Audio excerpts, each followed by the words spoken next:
नमस्कार दोस्तों, स्वागत है आपका मेरे YouTube चैनल हिम एजुकेशन में। तो दोस्तों, आज हम जो है अपना नेक्स्ट उपन्यास पढ़ने जा रहे हैं। ये हमारा 8वां उपन्यास है। इससे पहले हमने जो है 7 उपन्यास पढ़ लिए हैं। तो आइए शुरू करते हैं। आज के हमारे उपन्यास का शीर्षक है मानस का हंस। ये हमारे नेट के सिलेबस में लगा हुआ है। तो और इसके बाद उपन्यासकार की बात करें तो उपन्यासकार हैं इसके अमृतलाल नागर। अमृतलाल नागर जो है इस उपन्यास के लेखक हैं। प्रकाशन वर्ष की बात करें तो प्रकाशन वर्ष 1972 ईस्वी में जो है इस उपन्यास का प्रकाशन हुआ था। अमृतलाल नागर के जीवन के बारे में बात करें तो इनका जन्म 17 अगस्त 1916 ईस्वी में गोकुलपुरा, आगरा, उत्तर प्रदेश में हुआ था। निधन की बात करें तो 23 फरवरी 1990 में इनका निधन हुआ था। सन 1953 से 1956 तक ये आकाशवाणी लखनऊ में ड्रामा प्रोड्यूसर रहे।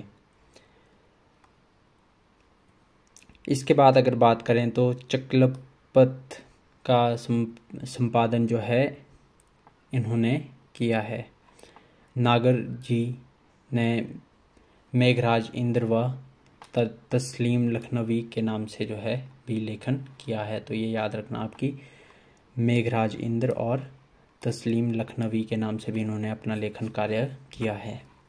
मानस का हंस उपन्यास पर इन्हें उत्तर प्रदेश शासन द्वारा जो है 1973-74 में राज्य साहित्यिक पुरस्कार प्राप्त हुआ था।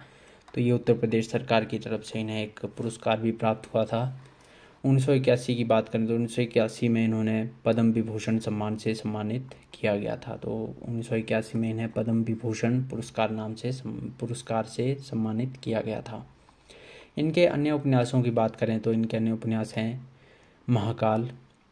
1947 ईस्वी में इसका प्रकाशन वर्ष है। तो प्रकाशन वर्ष की अवधि भी आपने याद रखनी है कि कौन सा उपन्यास किस वर्ष में प्रकाशित हुआ था, क्योंकि क्वेश्चन अक्सर पूछ लिए जाते हैं। महाकाल 1947 में, बूंद और समुद्र 1956, शतरंज के मोहरे 1959, सुहाग के नुपुर 1960, अमृत और विष 1966, 7 घूंघट वाला मुखड़ा 1968, एकदा नैमिषारण्य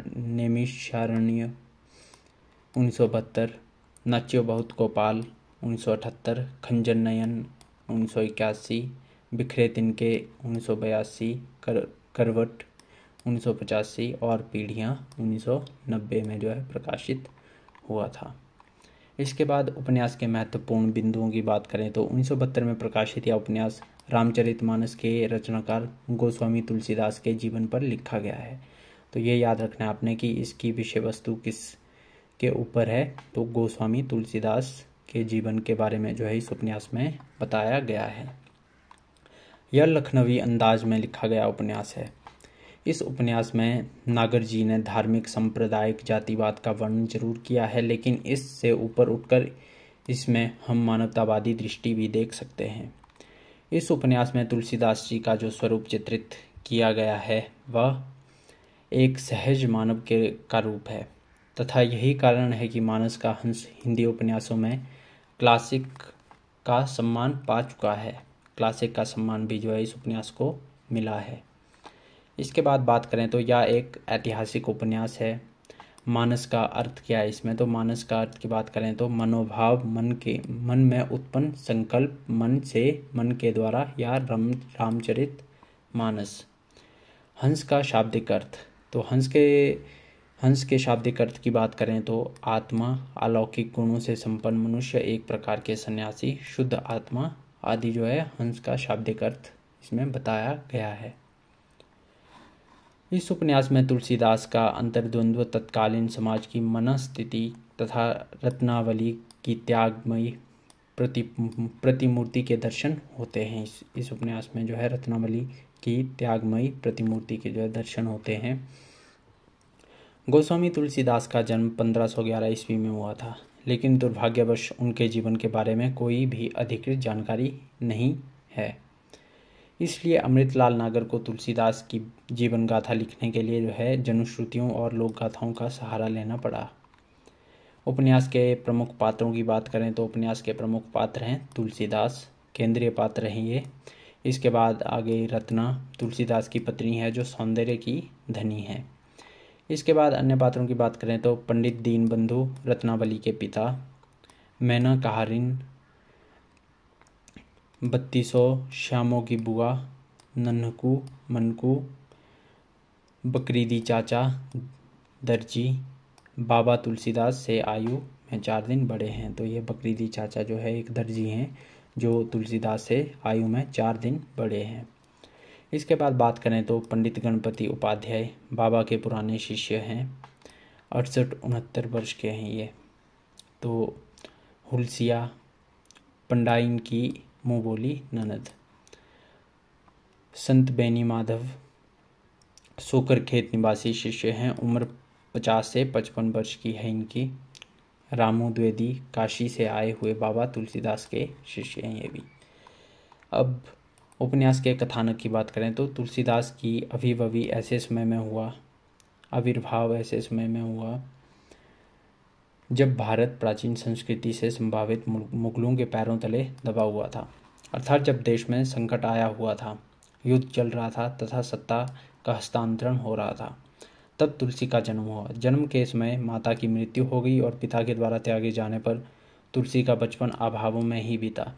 तो जन्म के समय ही माता की मृत्यु हो गई थी और पिता ने जो है इन्हें त्याग दिया था।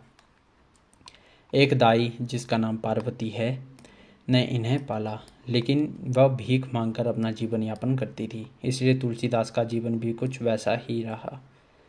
उस वक्त तुलसीदास जी का नाम राम बोला था। तो ये भी याद रखना क्योंकि ये भी क्वेश्चन पूछा जाता है कि तुलसीदास के बचपन का नाम क्या था। तो बचपन का नाम था राम बोला। पार्वती के निधन के पश्चात भटकते भटकते ये सूकर खेत जा पहुंचा तथा वहां एक हनुमान मंदिर में झाड़ू पोछा करने लगे तथा इस तरह से शुरू हुई उनकी हनुमान भक्ति। वह मंदिर के बंदरों के साथ घुल मिल गए और उनसे अच्छी दोस्ती भी हो गई। इस दौरान उनकी मुलाकात नरहरि बाबा से हुई। तो ये भी याद रखना कि उस दौरान जो है उनकी मुलाकात जो है नरहरि बाबा से हुई। बाबा ने इन्हें भीख मांगने के जीवन से हटाया और अपने साथ रहने दिया। नरहरि बाबा आगे चलकर इनको काशी ले गए तथा काशी के महान विद्वान शेष सनातन के सानिध्य में छोड़ दिया। यह उस समय बालक ही होते थे तथा अपने डर को खत्म करने के लिए हनुमान जी को याद करते थे तथा उनके पद गुनगुनाने लगते थे। जैसे ही हनुमान चालीसा की रचना संभव हुई। कई वर्ष बीत गए। बालक राम बोला उस समय 23-24 वर्ष के थे। तुलसीदास शास्त्री हो गए। उस समय जो है 23-24 वर्ष के तुलसीदास शास्त्री हो गए। तुलसीदास काशी के नए पंडितों में प्रशंसा पा रहे थे। लोगों को चौपाइयाँ सुनाने आदि का कार्य वह करते रहते थे। इस दौरान उनकी एक मोहिनी नाम की वैश्या से मुलाकात होती है। तो ये भी याद रखना किससे होती है मुलाकात, मोहिनी नाम की वैश्या से इनकी मुलाकात होती है तथा इसकी पुष्टि कुछ पंक्तियों के और दोहों में भी जो है मिलती है। तन पंक्ति है यहाँ पे दी हुई एक कि तन तरफत हुव मिलन बिन। कुछ का मानना है कि तुलसीदास ने यह दोहे अपनी पत्नी के लिए लिखे थे, पर सभी को पता है कि तुलसीदास अपनी बीवी से ऐसे चिपके हुए थे कि उन्हें मायके तक नहीं जाने देते थे। फिर बाबा उन्हें यह दोहे चिट्ठी भला क्यों भेजने लगे। तथा एक अन्य दोहे में जो है तरुणी शब्द का प्रयोग हुआ है और अगर तुलसीदास की पत्नी के लिए कुछ लिखते तो भामिनी शब्द का प्रयोग करते। तरुणी शब्द थोड़े अपरिचय का बोध कराता है। मृगनयनी के नयन सर को अस लगी ना जाही। उक्ति भी यह गवाही देती है कि नौजवानी में वे किसी के तीरे निमकश से बंधे होंगे। ना समझ जवानी में काशी निवासी तुलसी का किसी ऐसे दौरे से गुजरना हुआ जो कोई अनहोनी वाली बात भी नहीं है।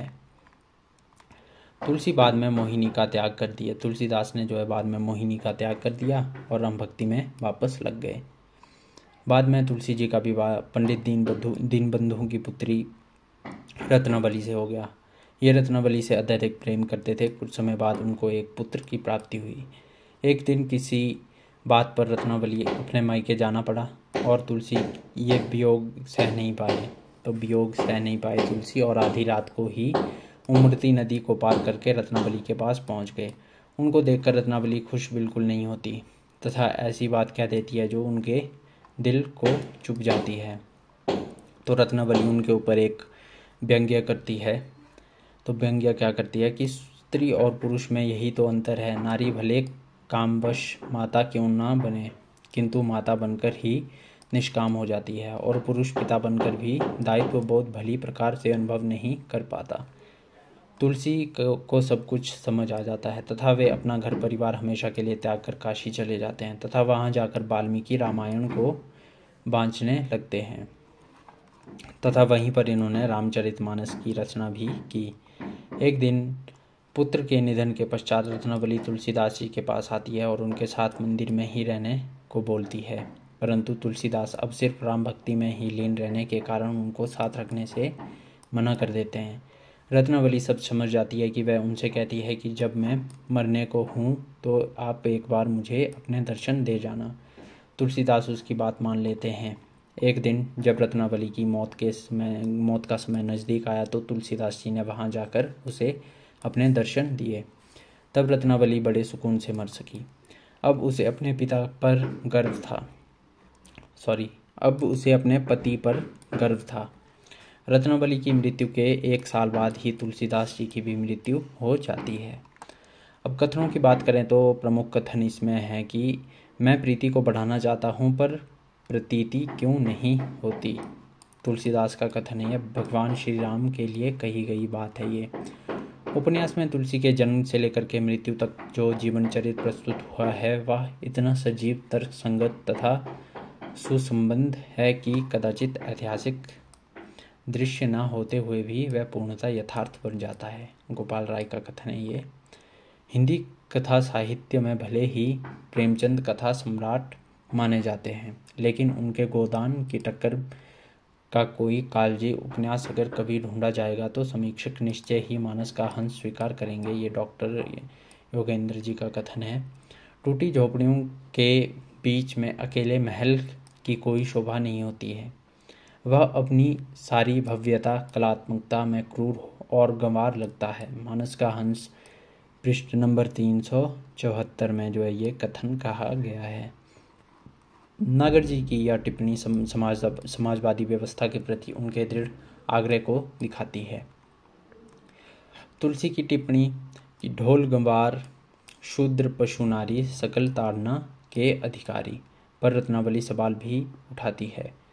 बहरहाल स्त्रियों के प्रति तुलसी के मन में तब कोई दुर्भावना नहीं है जब तक वह सीता की तरह चरित्रवान है। तो ये थे प्रमुख कथन इसके। आपको मैंने कथन भी इम्पोर्टेंट बता दिए, कथा वस्तु भी आपको पढ़ के सुना दी, पात्रों के नाम सब कुछ आपको बता दिया है। तो अगर वीडियो अच्छी लगी हो तो लाइक करें, शेयर करें, कमेंट करें, और अगर चैनल पर नए हो तो सब्सक्राइब ज़रूर करें। मिलते हैं नेक्स्ट वीडियो में। अगली वीडियो जल्दी ही अपलोड कर दूंगा मैं। इससे पहले हमने 7 उपन्यास पढ़ लिए हैं, उनकी अलग से एक प्लेलिस्ट बना के रखी है। उसका लिंक मैं आई बटन में आपको दे दूंगा, वहाँ से जो है आप सभी उपन्यास देख सकते हैं। तब तक के लिए धन्यवाद।